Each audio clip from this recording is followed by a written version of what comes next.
ठाणे कल्याण मतदारसंघ शिवसेनेकडेच राहणार असल्याची लोकशाहीला सूत्रांची माहिती। तर पुढील 2 दिवसात शिवसेना उमेदवार जाहीर करण्याची शक्यता।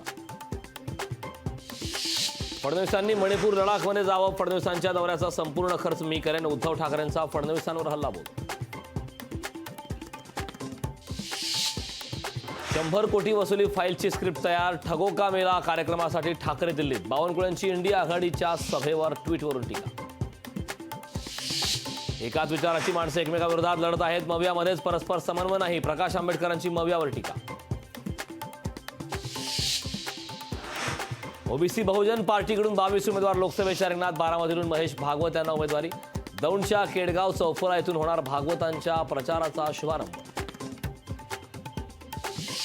इंडिया आघाडीची दिल्लीत लोकशाही वाचवा रॅली, इंडिया आघाडीतील सर्व घटक पक्ष रॅलीत सहभागी। केजरीवालांच्या पत्नी सुनीता केजरीवाल ही उपस्थित।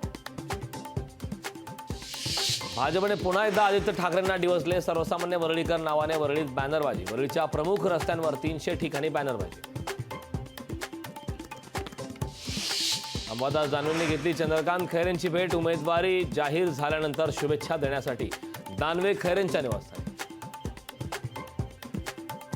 सत्ताधाऱ्यांना फक्त शरद पवारांना हरवायचंय, त्यामुळे घर फोडून बहिणीला उमेदवार केलं, सुप्रिया सुळेंची भाजपवर टीका। दिल्लीत जागा वाटपासंदर्भात इंडिया आघाडीची बैठकीसाठी उद्धव ठाकरे, आदित्य ठाकरे, राऊत दिल्लीत। महाविकास आघाडीतील तिढा असलेल्या जागांवर चर्चा होणार।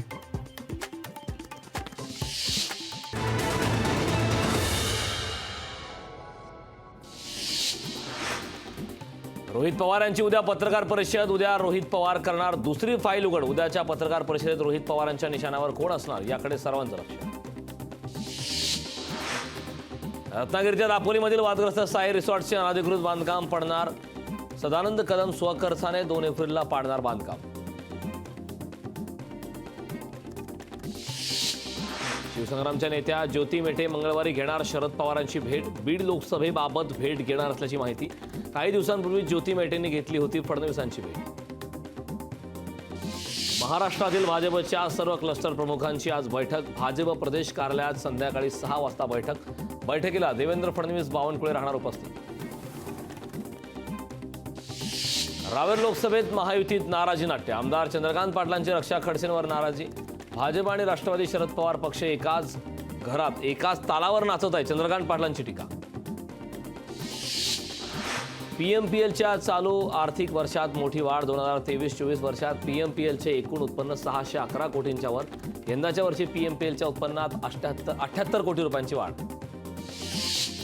मराठा आंदोलक मनोज जरांगे यांची जूनमध्ये होणार नारायणगडावर जाहीर सभा, सभेला 6 करोड मराठा येणार असल्याचा मनोज जरांगे यांचा दावा। प्रकाश शेंडगे सांगली लोकसभेच्या मैदानात, सांगलीत काँग्रेसनं आपल्याला पाठिंबा द्यावा, इतर मतदारसंघात काँग्रेसच्या ओबीसी उमेदवाराला पाठिंबा देऊ, प्रकाश शेंडगेंचा काँग्रेसला प्रस्ताव।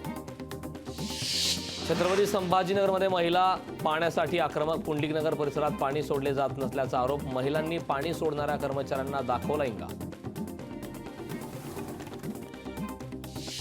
बळवंत वानखेडेंचे उत्पन्न 22 लाख रुपये, वानखेडेंकडून आयकर विवरणात माहिती। ग्रामपंचायत सदस्य ते आमदार, आता लढवणार खासदारकीची निवडणूक।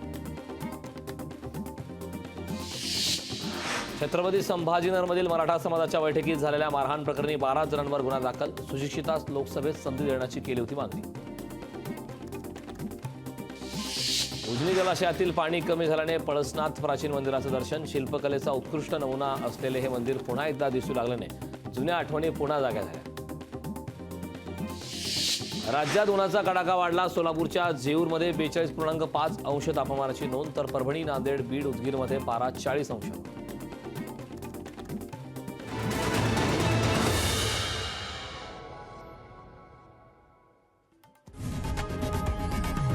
लोकशाही मराठी ऐका, पहा, जागरूक रहा।